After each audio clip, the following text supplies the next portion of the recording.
It's titled When Ageism Catches Up to You. It's by my boy Pay. He got 40K subs on YouTube doing this thing. Let's get straight to it.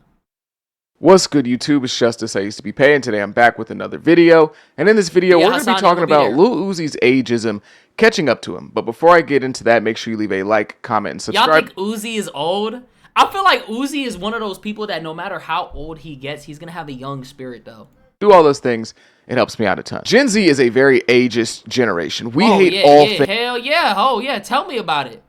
Nah, tell me about that shit, though. People be coming in and being like, how old are you? Huh? What's your age, gang? I think you might be old. Like, what? Like, gang, I'm not old. What are we talking about? See, look, wait, you're a Gen Z. Yes, I'm June 21st, 1998. I made the cut. I'm Gen Z.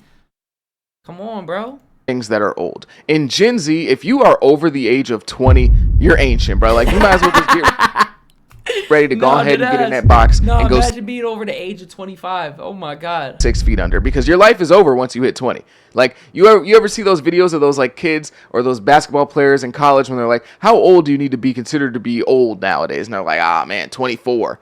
You know, what year do you need to be born in to be considered old? And they're like, 2003. And it's like, what? Like, what are you talking about? Like, on TikTok, you would think I'm the oldest man on the planet. I'm not going to tell you my exact age, but I'm in between the years of 20 and 26. And they always tell me to go start a family. You're unk now. Let it go, bro. Oh, my God. You're not a kid. I'll be hearing that shit every day, gang.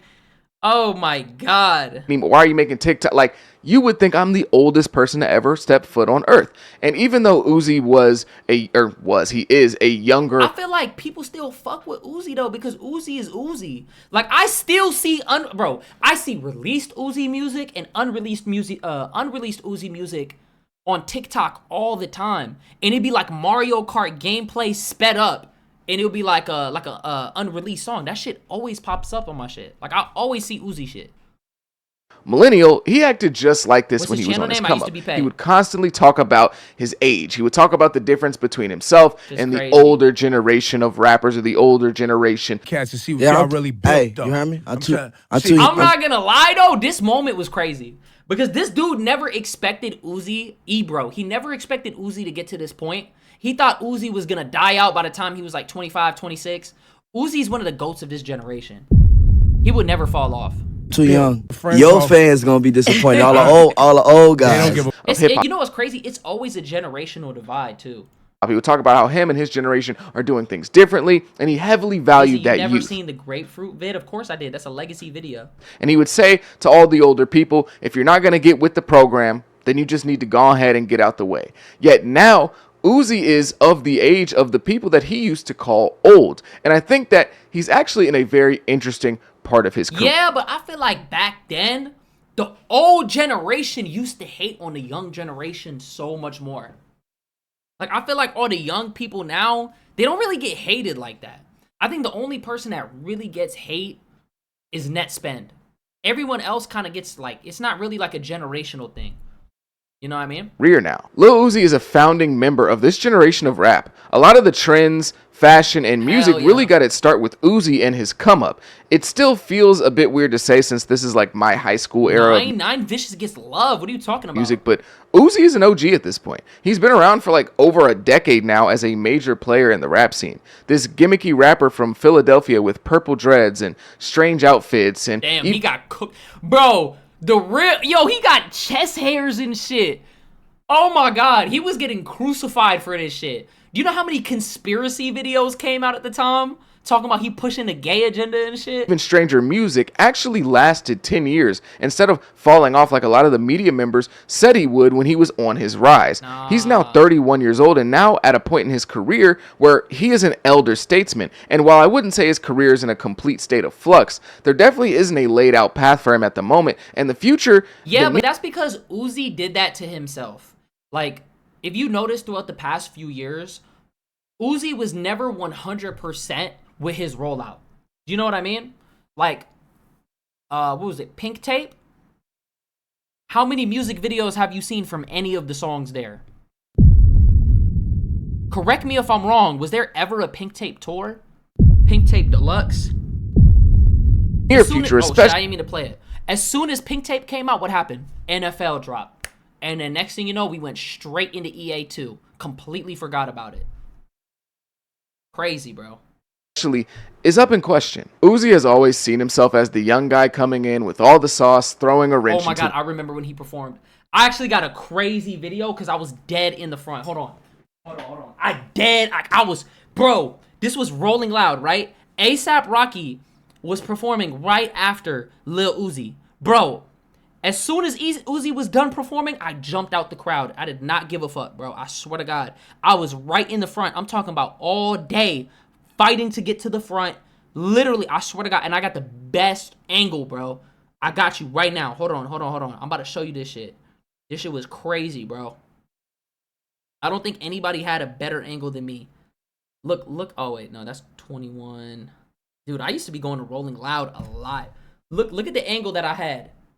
Look how close I was. I was dead right in the front. I'm talking about I was dying. I was literally dying. I was right in front of him. This is not zoomed. Well, it was zoomed a little bit, but like it was good. Like literally, bro. He brought out strippers and all that shit. Like I was right there. That shit was lit. He had a way better performance than freaking A$AP Rocky, bro. Shit was crazy.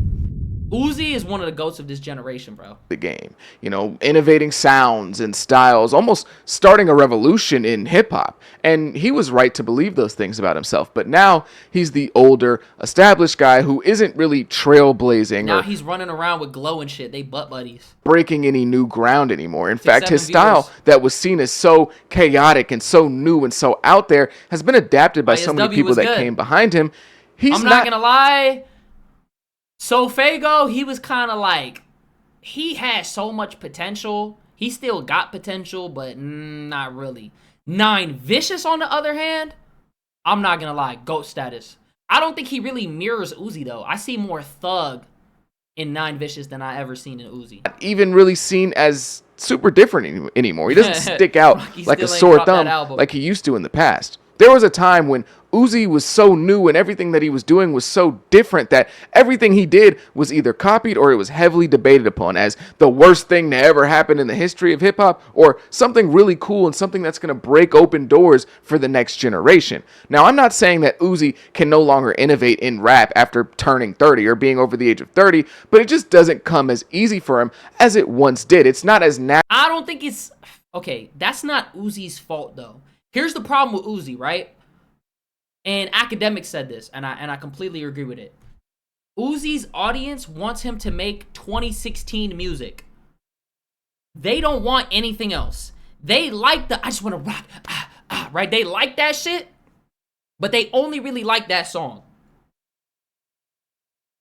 Uzi is stuck in a box because of his own fan base. Natural as when you're the new guy who's coming in and setting the entire world on fire. I think we're seeing this reflected in Uzi's music. Lil Uzi's music isn't as dominant as it was 5 to 7 years ago now. In fact, his last 2 albums weren't really super well received unanimously. I'm not going to lie, EA2 was not received well at all, but Pink Tape was received good. Now, I will die on the hill that Pink Tape is a good album. I don't care what anyone says. Why change styles if it's already working? Because people will get tired of you. As an artist, you're supposed to have growth and you're supposed to have progression.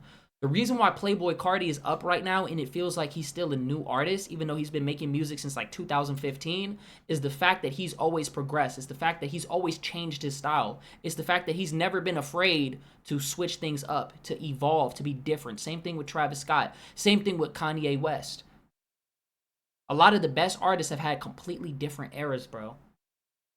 That's why they stay around. They never get forgotten. You feel me?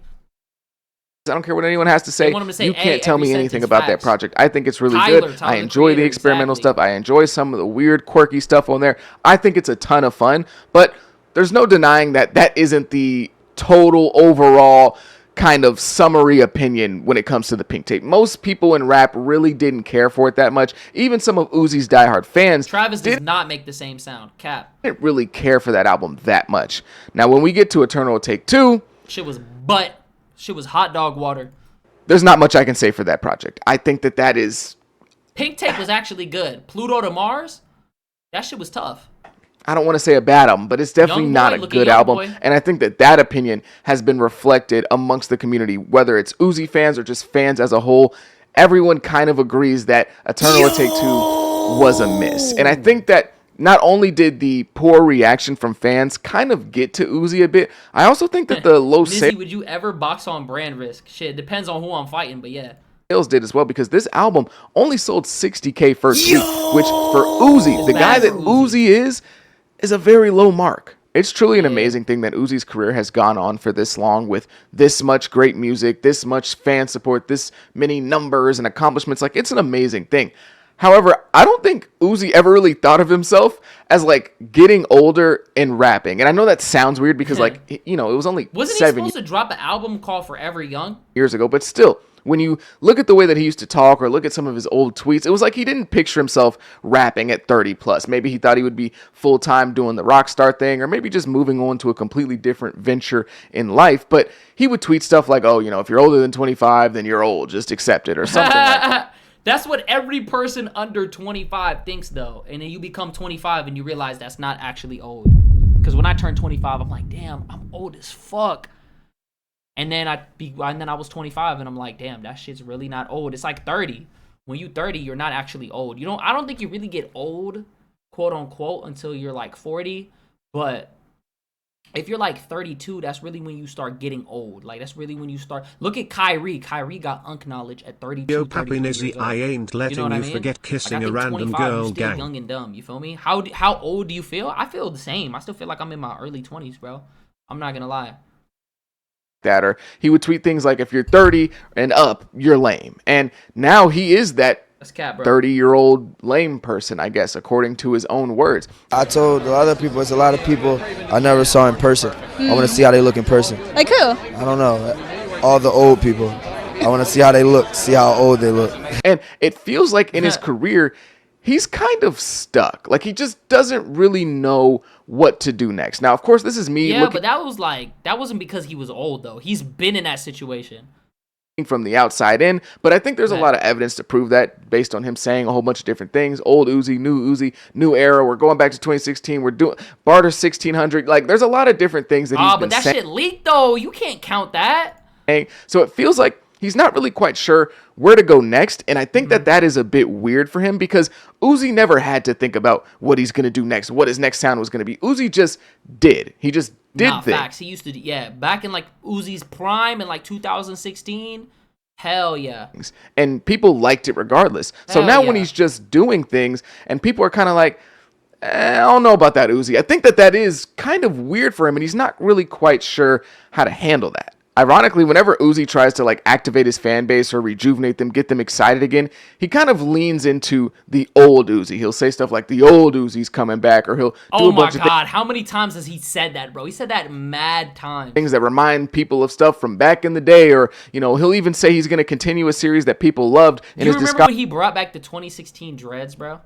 Like Love is Rage. I think that's exactly what happened with EA2. EA2 didn't really need to be a continuation of the original EA. It didn't really feel like it musically, at least to me. Now, of course, he tried to do some things with the aesthetics and, you know, trying to tell the story of now he's in the alien world and he's breaking out or whatever. But that album just didn't. He had like, what, 2 good songs on there, or like 1? Really feel like it needed to be EA2. Besides nostalgia baiting fans, at least in my opinion. And sometimes he'll even like have his hair dyed purple again to get those 2016 vibes back and have the fans going crazy. When the last 2 albums came out and they weren't super well received, Uzi tried to like distract us. I don't really know how to describe it, but he's like immediately like, forget about that, I'm dropping new music. And he did that both with the Pink Tape and EA2. That's because he's not confident in what he put out, though. He typically does it with like old music. He's like, yeah, guys, I'm gonna drop some Love is Rage 3 for y'all. I'm gonna drop Love is Rage 3. Or I'm gonna. They said EA2 was a throwaway to get out of his label. Love is Rage 3.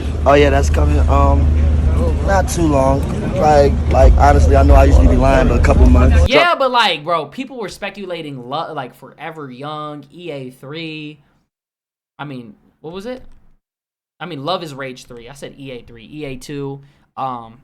Love is Rage 3 and Forever Young. Those were the 2 projects at the time that he was really pushing. I'm bugging. Up some stuff that sounds like old Uzi. Like, it's kind of like his tactic of like getting what I guess is the heat off of him for dropping a project that a lot of people didn't like. When he dropped Pink Tape and, you know, there was a lot of mixed reviews, a lot of people weren't liking it, some people were, he immediately came out and said, hey, y'all, I'm about to drop Barter 1600, which was supposed to be... I'm not gonna lie, this shit was actually good, though. There was one song that I was bumping crazy. his version of Young Thug's Barter 6, which is Young Thug's version of the Carter series from Lil Wayne, which, you know, it's a really long thing that just, you know what I'm talking about. But yeah, he was like, oh, a spinoff of a spinoff is crazy. Yeah, Barter 1600 on the way, and he was posting a bunch of snippets. Yeah, he was cosplaying as Uzi. That shit was lit. Like Young Thug cosplay. It was kind of strange. But then after that, he was like, hey, y'all, if y'all get the pink tape to, I believe he said if y'all get the pink tape to #1, he would drop Love is Rage 3, which, you know, is a historic series in the Uzi catalog. That's probably his strongest series in his discography. So people were like, oh my God, Love is Rage 3, the return to the old Uzi sound. We have to run, you know, and it was like trying to almost distract us from the fact that the conversation surrounding the pink tape wasn't completely positive all the way around. And with EA2, he did a very similar thing. EA2 came out and, you know, if you thought the conversation surrounding the pink tape was really negative, the conversation surrounding that album was very, very negative. And he immediately was like dropping a snippet on Instagram and people were like, oh my God, the old Uzi's back, the old Uzi's back. I can't believe it. Yeah, this is going to be way better than the album. People were even saying that EA2 was just his last album on the deal and he was just trying to put an album out there for the label so he can get off his label and then actually drop his real music. Whenever fans have to make up their own theory like that, especially they go to that theory and they say that this album was just a throwaway to get off the label, that's how you know an album was kind of bad, bro. Like, I'm not, is an experimental album, so if you don't have a versatile ear, then you won't like it. Exactly. You know, I love Uzi. I agree with that. That's the only bad album in his discography, in my opinion. I think EA2, yeah, I agree. I think that's the only bad album. I think Pink Tape was like valid though. But whenever the fans are going out of their way and saying, "Yo, he dropped this album just to get off his label. It's a throwaway. Don't even pay attention to that album, bro. It doesn't matter." That's how you kind of know with the project. It seems like whenever Uzi feels like his music isn't landing the way he wanted, he kind of resorts to nostalgia bait. Not only is his music not being glazed, but it feels like he lacks a bit of confidence in what he's doing. That's literally what I said. For the pink tape, he didn't put out a single music video, and as soon as he got like 2 weeks away from the album, he completely stopped talking about it, stopped promoting it, stopped posting. That ass completely forgot about that shit and then moved on. He stays doing that. No music videos, no tour. Like, I mean, I think he did a tour, right? Pink Tape tour. About it. It's like as soon as he drops and it's not loved, he tries to move on as quick as possible. Uzi is far from a lame artist, at least to me. He just now has to be a bit more intentional with what he does. Like he said when he was on the come up with these old guys who had been running around for a minute, they got to get with the program. He did do a tour. Uzi is now the guy who might need to get with the program with some of these young guys. Uzi's at a very pivotal point in his career where a lot of... I'm not going to lie. He got to start collaborating with, like, the young ones. Like, all the young ones next up. Like, Xavier So Based. Oh, my God. I think he did a collab with, like, La Tyler, like, a few years ago when he was first bubbling. Him and Nine Vicious, that collab would hit. Who else is a good collab, bro? Maybe him and Netspend? I don't know. People are doubting him, and the others are just hopeful that he can... that would hit. Return to the musical dominance he once had. I think Uzi is an amazing artist. Also now, like rap, I was thinking about it. Rap is low-key in a sunken place right now. I know it's a lot of people that are bubbling, and there is a little bit of an underground scene. You have to go and look for it, though. But I remember, bro, like 2023, that shit was like a sunken year. 2024 was cool. It was better than 2023. But 2021, you didn't have to look for anybody. That shit was right there. You had Baby Santana, you had Yeet, you had Sofago, you had SSG Kobe, like all these guys. You didn't have to look for the scene. The scene was bubbling. Same thing with 2016. Like, you didn't have to really look for it. You know what I mean? Like, I feel like rap right now is just not as hot, especially with streaming being what it is. You know what I mean? And if he locks in, he can awaken another prime. He'll pretty much always be relevant. Hell no. I Am Music was lit. But if he's still able to be a creative mind that people follow into his 30s, that would be super impressive. It is just a bit funny, though, that when Uzi finally starts to hit some rocks in the road in his career is when he gets to the age that he was ridiculing a lot of people for just being. Like, you can't choose your age, but Uzi was really going at people's necks for daring to be born before him. Now, you know, his career could have fallen off in like a few years like Lil Pump or Smoke Perp, and we wouldn't even be having these discussions. So it's not like unheard of to finally have some issues in your career 10 years in, or it's not a bad thing, or it's not, you know, something to try to point the finger at Uzi and be like, oh my God, you're a bum, you fell off. Like, it's none of that. No, I'm not gonna lie. Like, Uzi was like, bro, Just Wanna Rock was like, what, 2 years ago? How many years ago was Just Wanna Rock? that shit, everybody said Uzi was going into a whole different prime. So, I don't know. Like, it can always, for Uzi, I think that shit is always on the table. But Uzi, he might have to go that Chief Keef route. Because I know he said he wanted to make, like, women's clothes and shit. But he could also, like, get into, like, you know, other shit. Like, Chief Keef is a legend, but he be just doing his own thing. Like, I feel like he could be playing that role. I feel like the people kind of chose Cardi. You feel me? Like, Cardi is kind of like the face right now. It is just a bit funny, though, that, you know, he was so heavy on his age and youth and all this stuff. And yeah, being but that's young what all young people say, though. Was so great. And now that he's, you know, no longer young, at least according to that version of Uzi, even though he's still a young person, like 30 is not old in any way, shape, or form. Facts. It's just funny that now his struggles come once he's past the age of 27. And it's just kind of, when Uzi gets on a feature, he goes crazy. YB, yeah, YB might be one of them faces too. a bit of a but YB full circle moment of, like, you know, the power of the tongue, maybe. But I don't know. Regardless, if you made it this far, let me know what you think. Shout out to bro, man. Shout out Pay, man. This was a good ass fucking video, bro. I'm gonna drop a like on it. That was real, man.